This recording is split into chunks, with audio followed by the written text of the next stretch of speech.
Hello बच्चों, class 10th में आज हम भारतीय संस्कृति का अगला पैसेज पढ़ेंगे।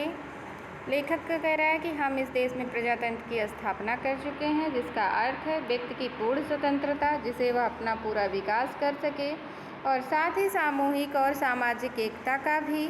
व्यक्ति और समाज के बीच में विरोध का आभास होता है। अब यहाँ से अंडरलाइन है कि व्यक्ति अपनी उन्नति और विकास चाहता है, और यदि एक ही उन्नति और विकास दूसरे की उन्नति और विकास में बाधक हों तो संघर्ष पैदा होता है, और यह संघर्ष तभी दूर हो सकता है जब उसके विकास के पथ अहिंसा के हों। हमारी सारी संस्कृति का मूलाधार इसी अहिंसा तत्व पर स्थापित रहा है। जहाँ जहाँ हमारे नैतिक सिद्धांतों का वर्णन आया है, अहिंसा को ही उनमें मुख्य स्थान दिया गया है। इसका क्वेश्चन हम देखेंगे। पहला क्वेश्चन हम जानते हैं, हम लिखेंगे कि उपरोक्त गद्यांश का संदर्भ लिखिए। पहला क्वेश्चन है, लिखेंगे प्रस्तुत गद्यांश हमारी पाठ्यपुस्तक हिंदी के गद्य खंड के भारतीय संस्कृति नामक पाठ से लिया गया है। इसके लेखक डॉक्टर राजेंद्र प्रसाद जी हैं। अब है रेखांकित अंश की व्याख्या। रेखांकित अंश की व्याख्या में लेखक कहते हैं कि यदि व्यक्ति अपनी उन्नति और विकास चाहता है तो तो वह अपनी उन्नति और विकास अगर करना चाहता है तो ऐसा करके ना करे कि वह दूसरे की उन्नति और विकास में बाधक बने, क्योंकि जब हम कोई अपना काम करना चाहेंगे और दूसरे का काम उससे रुक जाएगा तो वहाँ पर संघर्ष पैदा होगा, और यह संघर्ष तभी दूर हो सकता है जब हमारे विकास के पथ अहिंसा के हों। हमारी संस्कृति का ही मूलाधार अहिंसा के तत्वों पर स्थापित रहा है, अर्थात हमारी संस्कृति क्या है, अहिंसात्मक है। जहाँ तहाँ हमारे नैतिक सिद्धांतों का वर्णन आया है तो लेखक कह रहा है कि जब भी हमारे मानवीय मूल्यों की बात की जाती है तब अहिंसा को ही मुख्य स्थान दिया जाता है, अर्थात अहिंसा का मार्ग अपनाकर ही हम अपनी उन्नति और विकास कर सकते हैं।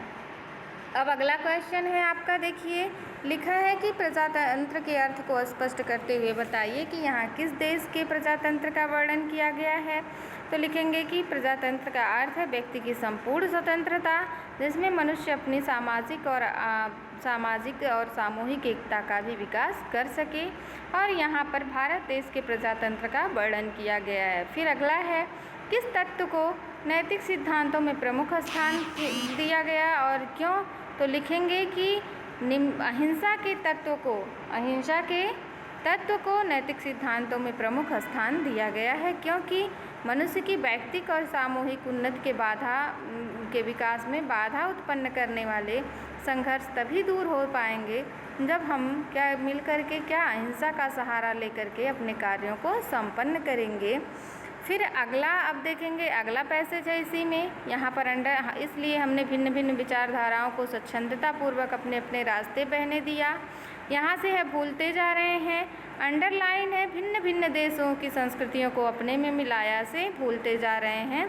तो लेखक कह रहा है कि प्रस्तुत रेखांकित अंश में लेखक कहता है, पहला क्वेश्चन तो संदर्भ ही रहेगा।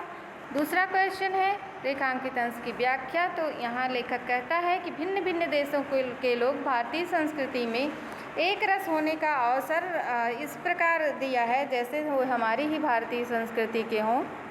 लेखक कह रहा है कि हमने दूसरी संस्कृतियों को अपने में मिलाया है और अपने को उनमें मिलने दिया है, क्योंकि देश और संस्कृतियों में अगर देश विदेश में एक सूत्रता अगर हमको बना के रखना है तो वह तलवार के जोर पर मारपीट से हिंसा से नहीं हो सकता है, बल्कि वह अहिंसा का मार्ग अपनाने पर हो सकता है।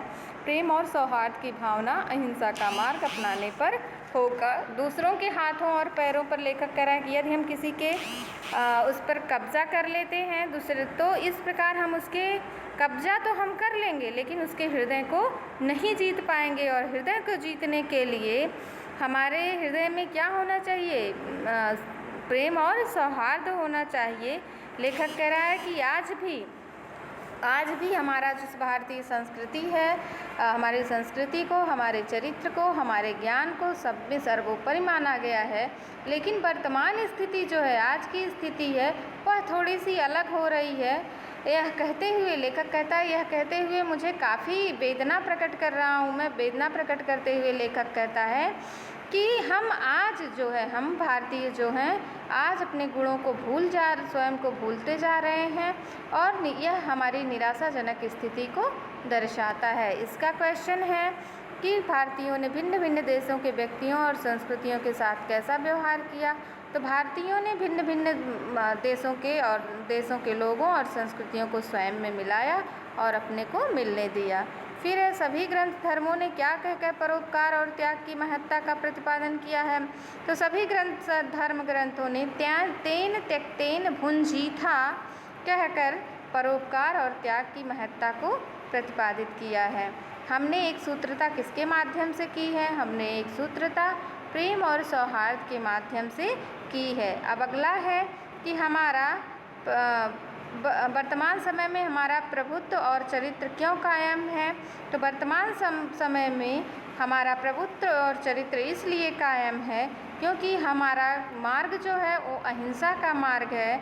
हम किसी के हृदय में प्रेम और सौहार्द से उनके दिलों को जीत सकते हैं, बल्कि हिंसा का मार्ग अपना करके नहीं जीत सकते हैं। लेखक के अनुसार हम लोग क्या भूलते जा रहे हैं? लेखक के अनुसार हम लोग प्रेम और सौहार्द की भावना को भूलते जा रहे हैं, हम अपनी संस्कृति को भूलते जा रहे हैं। धन्यवाद। जो अब इस लेसन का अगला वीडियो इम्पॉर्टेंट मैं अगले वीडियो में आपको शेयर करूँगी। धन्यवाद।